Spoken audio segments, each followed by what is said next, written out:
So friends, today I'm going to explain a recently released real horror Indonesian story called Gundik. It's quite interesting and really excellent here. It's half snake, half human, or rather, a dangerous deity that gives things in exchange for sleep or sacrifices. But along with giving, it's extremely dangerous and cursed. If you just go there, it'll definitely finish you off. It lives in a cursed mansion. The story starts with a text showing every nation's king had a mistress called Gundik, who came from another realm. Now see, the word Gundik literally means mistress or prostitute. But here, this Gundik is shown as a supernatural entity from another world, another dimension. And this Gundik often helps them, gives them power, and also helps in politics. I've already told you the meaning of Gundik.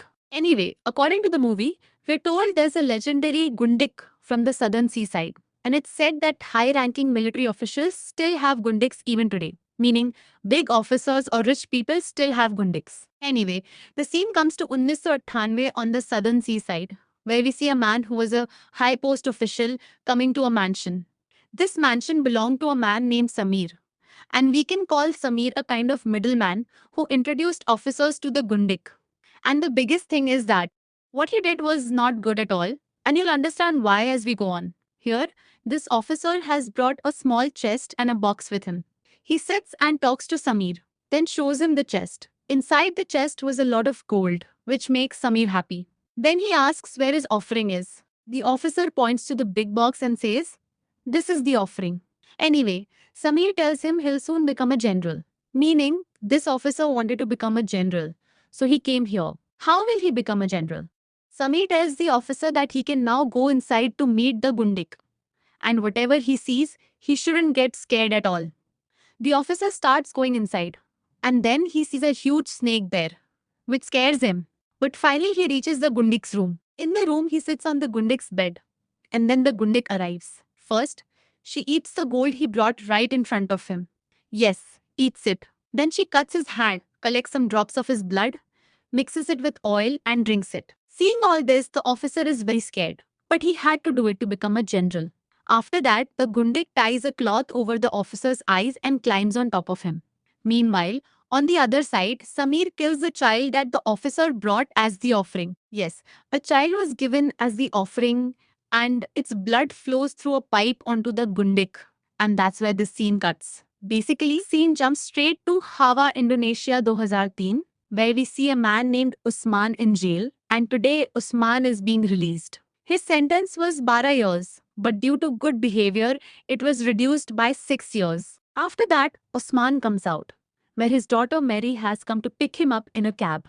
He's very happy to see her, but as soon as she comes out, the happiness vanishes from his face because his daughter is now pregnant. This shocks him deeply because he didn't even know who got his daughter pregnant. Then his daughter calls her lover, who is none other than the cab driver Ibrahim, in whose cab she came. Seeing this, the ground slips from under Usman's feet because he didn't want his daughter to love a cab driver or someone like that. But what could be done now? But Usman still wasn't ready to accept it. They go home and have lunch, where during lunch, Osman says that in Islam, a guardian is necessary for marriage, and he was in jail. So the marriage is basically void, invalid. Hearing this, Mary says that Reza uncle was with her at the time of marriage, who is Mary's mother's brother. Anyway, here Ibrahim calls Usman dad, and Usman forbids him from calling him dad because he hasn't accepted him. After that, we see a flashback where we learn that some thugs killed Usman's wife.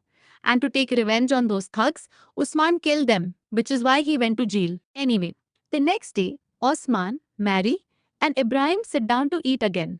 Then, Ibrahim's mother calls, telling him about his father's condition, which is very serious. Hearing this, Ibrahim rushes to the hospital.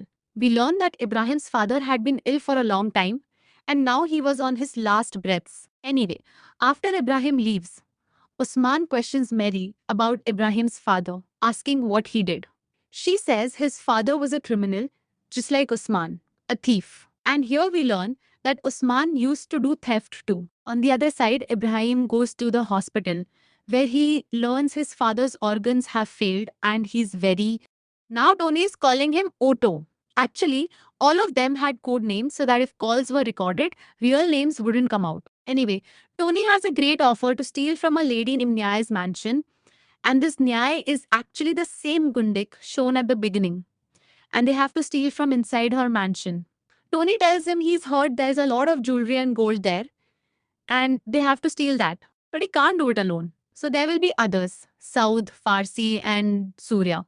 These are all Usman's old friends and illegal work partners. And Usman agrees to the job because he needs money for his daughter's C section. After that, Usman goes to prepare everyone. First, he goes to Saud, who is already fighting with his wife. But as soon as Usman arrives, Saud gets very happy because it's been many days since they met. He offers him the job and Saud agrees. Then they go to Farsi's house, who is none other than Reza. Yes, some people were beating Reza because he hadn't returned their money. But then Usman and Saud come and save him. On the other side, we see Ibrahim and his mother, where she tells him his father can't die yet because he's in a lot of pain. And he'll only die when he hands over a property, a box to Ibrahim. And as soon as he transfers it to Ibrahim's name, he'll pass away. Ibrahim searches his father's things for the box, but then he sees a shadow appearing right in front of him, which scares him a bit. But he keeps going and finds his father's object.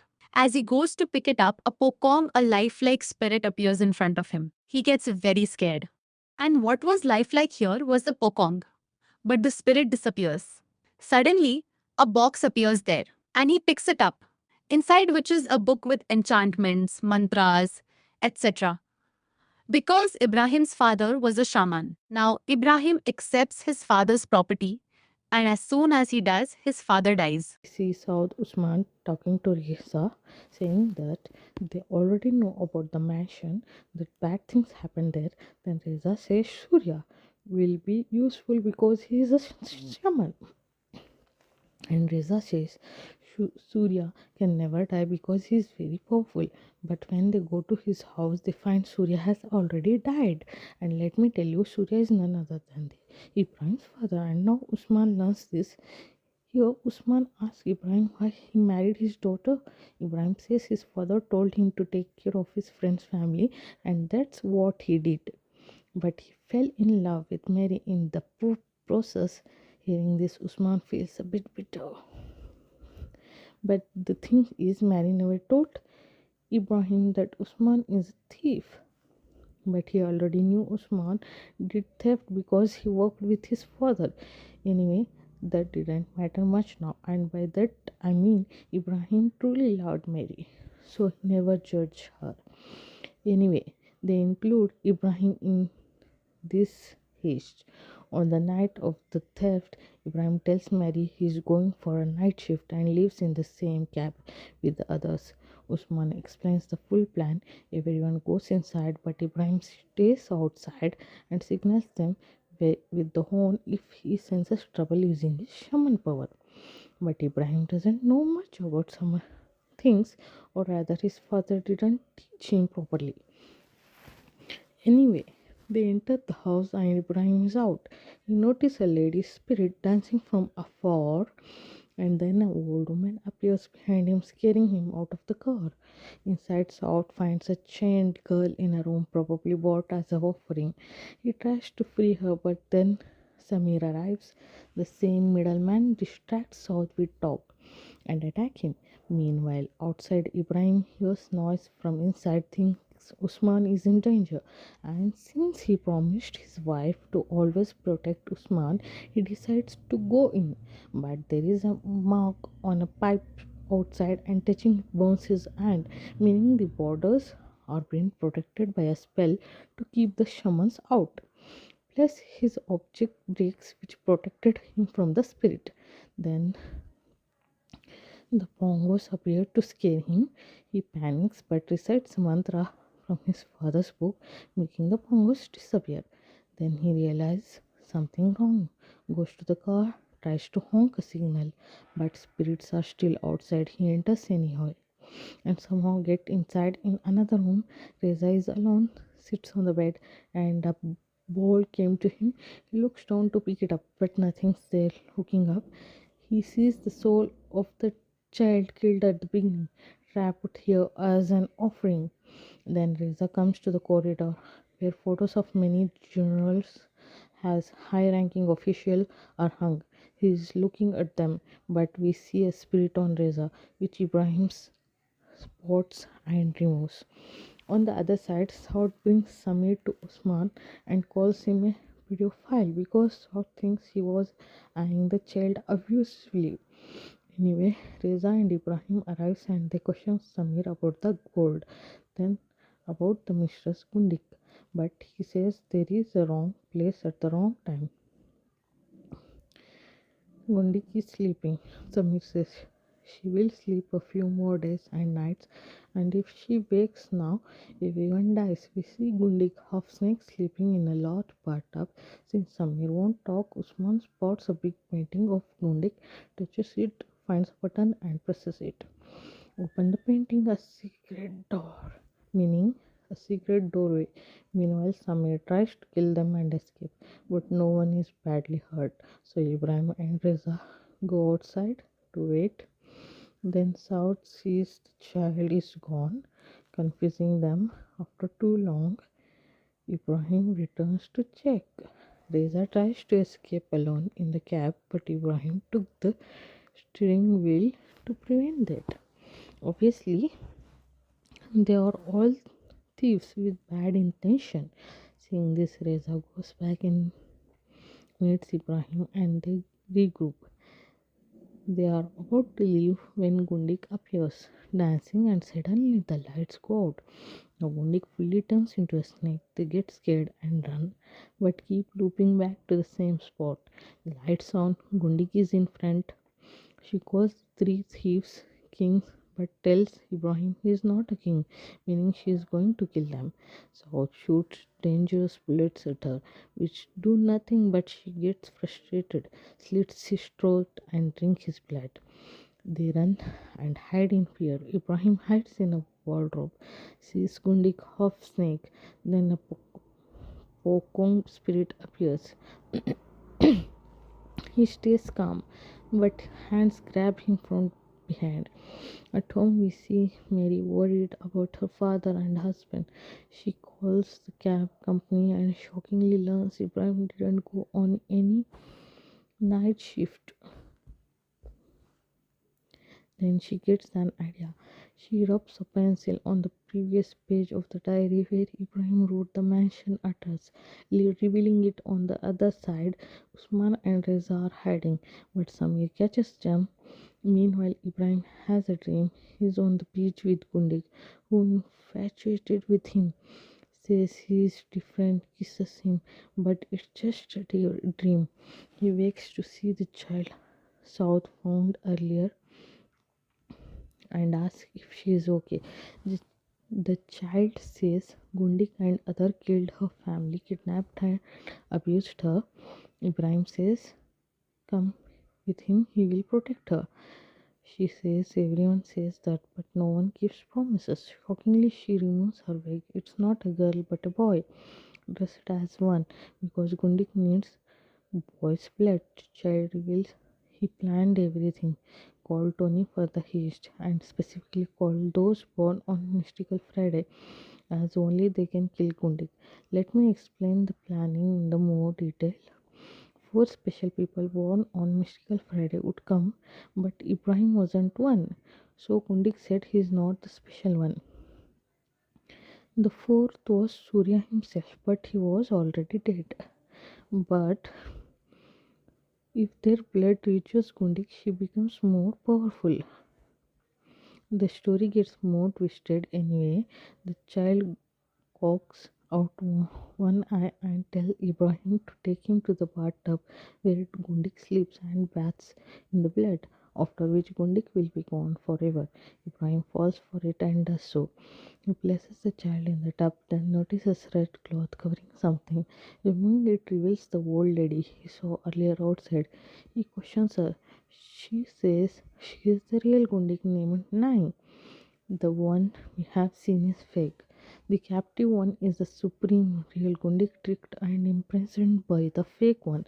Real Gundik explains the blood path flows through her body to fake who needs the real one's blood to stay powerful. Now the real Gundik tells him to pull the lever. Ibrahim does, and all the blood pours on the child, covering him. Meanwhile, the fake Gundik clown into Usman and kills him. Outside, Mary arrives in another cab, tells the driver to wait, but he sees a spirit and flees in fear. The old Gundik says she needs his blood, pushes Ibrahim with force, injuring him so his blood drops into the tub. Then appears the destruction symbol, the one-eyed creature, the same child, now a dangerous creature, the real Gundik's son. Yes, everything makes sense. The child was the real Gundik's son, very powerful, but to unlock power needed blood from a mystical Friday people. And Ibrahim too, born on mystical Saturday, which is even rare and more powerful. But this creature is more powerful. It's ready to kill Ibrahim when the fake Gundi arrives, calls it her child, but the creature chokes and kills her with the power. Mary arrives, the creature wants to kill them both, but Ibrahim takes her and escapes. Upstairs, they see Usman alive but possessed, controlled by the creature like a zombie. Mary goes to Ibrahim, but Ibrahim warns it's not her father. Still, she goes, and Usman grabs her throat. Then Ibrahim's. Mary reminds him she is his daughter. He snaps out a bit and releases them. Ibrahim pulls Mary away. Usman knows he can't be normal, so he stays, and Mary and Ibrahim search for escape. But possessed Samir appears there. They hide in the bathroom where Mary's labor starts. Ibrahim puts her in the bathtub. She gives birth. The creature arrives for the baby, but Ibrahim intervenes. It stops him with the power. The old Gundik says this baby isn't ordinary, it's a baby of the Mary. The Messiah more powerful than the creature, unaware the creature eats the baby, then something happens inside the creature. It swells and bursts and explodes and destroyed. But Mary's baby with the special power is safe. Finally, their trouble ends. They escape. We see the old Gundik by the tub. Tony arrives to check if everything went well. She happily kills him. There is a post-credit scene. The old Gundik is now young, will rule the mansion, hunting people. She took the sacrifice and blood from the special Friday born people, drank it to become powerful, killed or imprisoned the new Gundik. Now she is the actual Gundik ruling the mansion. Kill killing and granting the wishes for sacrifice and gold.